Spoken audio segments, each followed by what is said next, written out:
I want you to picture something. We're going back centuries ago. You're standing on the edge of some rotting wooden dock. Yeah. The air smells like tar and, well, unwashed bodies. Yeah. Not a pleasant image. Not at all. And you're looking at this wooden boat. It's creaky, it's leaking, it looks like a complete death trap. But people are piling in. I mean, they're fighting to get on board. And you have to ask, why? Exactly. Why? Because they're going to sail across an ocean, land somewhere they've never been, probably kill the strangers they find, and, take their stuff. It's brutal. It's raw. And for a long time, we've kind of looked back on that and said, well, that was history. We're civilized now. Right. But here's the twist, and this is where today's deep dive gets, well, a little uncomfortable. The twist is that the wooden boat didn't disappear. It just got a massive upgrade. A massive one. The boat is digital now. The kings funding the expedition, their venture capitalists, shareholders, the conquistadors, tech sounders. And that raw human drive to expand, to extract, to optimize, it hasn't changed one bit. And that is the central premise we are exploring today. We are breaking down a really fascinating, and I'll be honest, a slightly rattling article by Ryan Collison. It's titled, "The Philosophy of Future Inevitability. Ark Building Time." Ark building time. I have to say, that title alone makes me a little nervous. It kind of implies a flood is coming. In a way, it is. Collison's main argument is it's a paradox. Everything is changing. Nothing is changing. Okay, unpack that. Well, we feel like we are just drowning in news about AI, geopolitics, chip wars, the dead internet. It feels completely chaotic. For sure. Overwhelming. But Collison argues that if you strip away the silicon and the screens, the underlying human behavior is ancient. It's predictable. So our mission today is to figure out how to survive that flood. We're going to look at why AI isn't some alien invasion, but just, human nature with better leverage.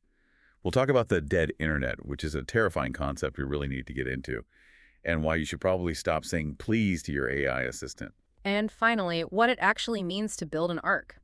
And spoiler alert, it's not just learn to code. No, I get the feeling it's much more fundamental than that. Oh, it is. It's a survival guide for a world that feels completely unprecedented, but is in fact acting according to very, very old rules. Okay, let's start with this idea of pattern recognition, because Collison makes a really bold claim here. He says AI isn't a rupture in history. It's not a break. Which goes against so much of what we hear. The common narrative right now is that AI changes everything. Right, that we're entering some post-human era where all the old rules are out the window. Exactly. But Collison, he takes the complete opposite view. He argues that AI is simply human nature with new leverage. He uses this comparison that I found really sticky, but also, kind of dark. He compares the person in that wooden boat finding gold to the person starting an AI company today. Think about the optimization function. Why did the conquistador do what he did? He wasn't necessarily a psychopath, though the results were, well, psychopathic. He was operating in a system where the upside gold, status, royal favor, it just justified the downside, which was probable death on the ocean. The system rewarded efficient extraction. And today, the same logic applies. Today, a founder raises Series A funding. The upside is generational wealth changing the world. The downside is, maybe breaking democracy, but the drive is identical. Collison writes, the algorithm optimizes engagement efficiently because efficiency is rewarded. The tools update, but the math stays the same. The math is constant, and that brings up this idea of competent evil. We love to think of villains as these mustache-twirling monsters, but he points out that often they're just people operating inside a very specific incentive structure. You know that thought experiment about the paperclip maximizer? Yeah, tell me. It's this AI designed to make paperclips. And it doesn't hate humans. It doesn't love humans. It just wants to use all the available atoms in the universe to make paperclips. Right. And if you happen to be made of atoms... well, that's too bad for you. You get turned into a paperclip. It's not malice. It's just math. And Collison applies this directly to us. He compares historical figures who manage these awful logistics to, say, a modern product manager. How does that work? Well, a product manager, they want career advancement. They find a niche in growth metrics. They optimize for engagement. They aren't waking up in the morning trying to destroy teen mental health. But if destroying teen mental health is what maximizes the engagement metric, the system will do it. And that's actually more terrifying than a villain. A villain you can fight. A system just processes. It's like the tobacco executive in the 60s. He knew the product caused cancer, but the quarterly earnings justified it. And the social media exec today knows the algorithm promotes polarization, but they ship it anyway because the engagement is there. It's not about bad people. It's about systems. Okay, so if we accept that the system is a paperclip maximizer and we're the atoms, how do we even see what's happening? Collison talks about needing dual vision. This is the lens you have to wear. He argues most of us suffer from one of two types of blindness. First, there's the long zoom. The big picture. Right. You look at thousands of years of history, you see the patterns, extraction, power, all of it. But the danger there is you just get cynical. You shrug and say, well, humans gonna human. Which might be true, but it doesn't help me figure out if my job is going to disappear next Tuesday. It's a useless abstraction. Exactly. But the other trap is close focus. This is where most of us live, obsessing over the latest AI model, the daily stock price. The tweet of the day. Yeah. And the danger there is pattern blindness. You treat every new tech announcement like it's the first time anything like this has ever happened. You're constantly shocked by things that history basically told us would happen. So the solution is to hold both in your head at once. You have to. You have to understand that this moment is unprecedented in detail. The chips are new, the code is new, but it's completely predictable in structure. The paperclip maximizer is just running a whole lot faster. Okay, so let's get personal. If the structure is predictable, how do we, the people listening to this, actually navigate it? Collison pivots to personality traits, and he highlights two specific ones: openness and agreeableness. This is where the rubber meets the road. He says the winning combination for this era is high openness and low agreeableness. High openness makes sense to me. You have to be willing to try new things, adapt or die, basically. It's all about adoption speed. High openness means you don't resist AI because it feels like cheating or because it's scary.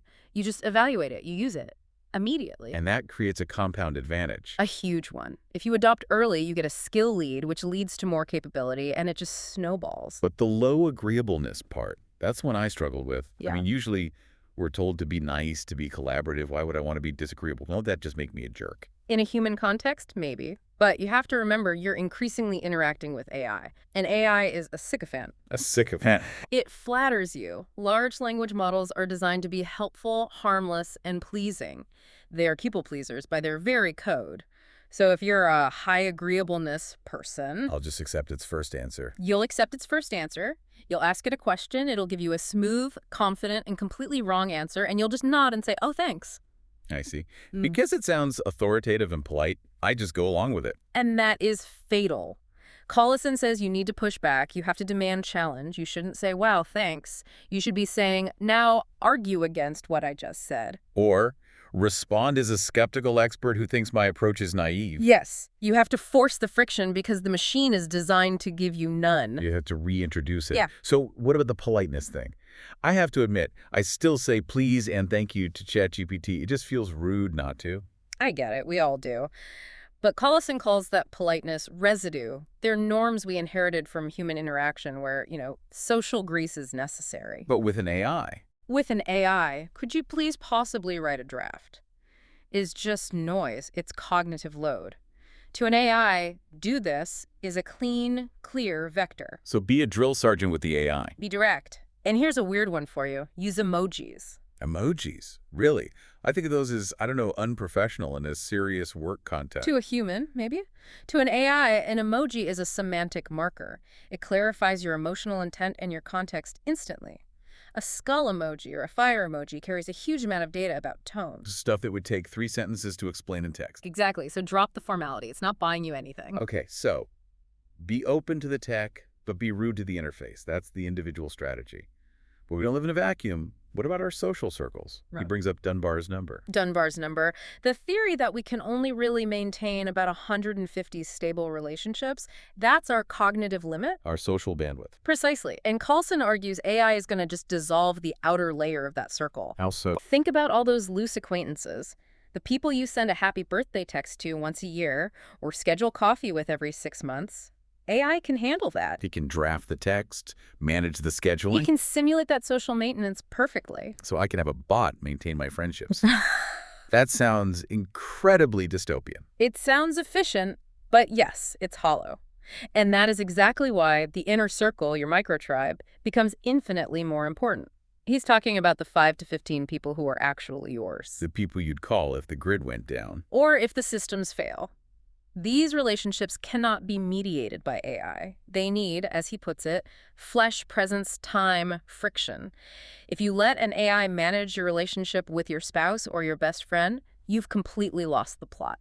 You have to build a wall around that inner circle. Everything outside the wall, automate it. Everything inside, protect it with your life. It's the arc concept starting to take shape. You're saving the things that actually matter and letting the flood take the rest. That's the logic. Now, I want to zoom out to the political level. Because if individuals are changing how they operate, becoming these disagreeable, efficient, tribe-focused people, Right. surely the state is going to react to that. Oh, absolutely. This is where we get into the exit versus control dynamic. Think about those high openness people we just talked about. They are productive, tech-savvy, and they can work from literally anywhere. The digital nomads. But on a much bigger scale, if you can create enormous value with just a laptop and an internet connection, why would you stay in a place that charges you 45% tax and has crumbling infrastructure? You wouldn't. You'd move to a place with 15% tax and better services. It's just geographic arbitrage. But here's the problem for the state. It relies on those people for revenue. If the top 10% of your earners just pack up and leave, the tax base completely collapses. So the state cannot allow that to happen. What do? They can't just build a wall? They can increase the exit costs. And we are already seeing this. Have you heard of the OECD global minimum tax? Vaguely. It sounds like boring bureaucratic stuff. It's not boring at all. It's a cartel. It's a no-poaching agreement between countries. The major nations are agreeing to a minimum tax rate so that you, the sovereign individual, have nowhere left to hide. They're closing the loopholes. It's like a subscription you can't cancel. Exactly. And you'll see more exit taxes.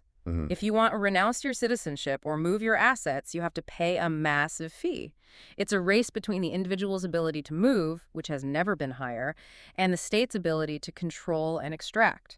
That feels like a collision course. But while that's happening in the physical world, something arguably worse is happening online. This is the section that really kept me up at night. The dead internet.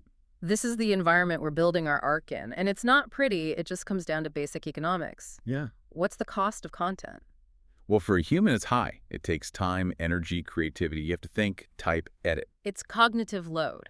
But for AI, the content approaches zero marginal cost. It is effectively free to produce infinite text, infinite images, infinite video. So if I'm a publisher or a spammer, I can generate 1 million articles for the price of one. And you will, because the system rewards volume, so the internet just fills up with synthetic content, slop.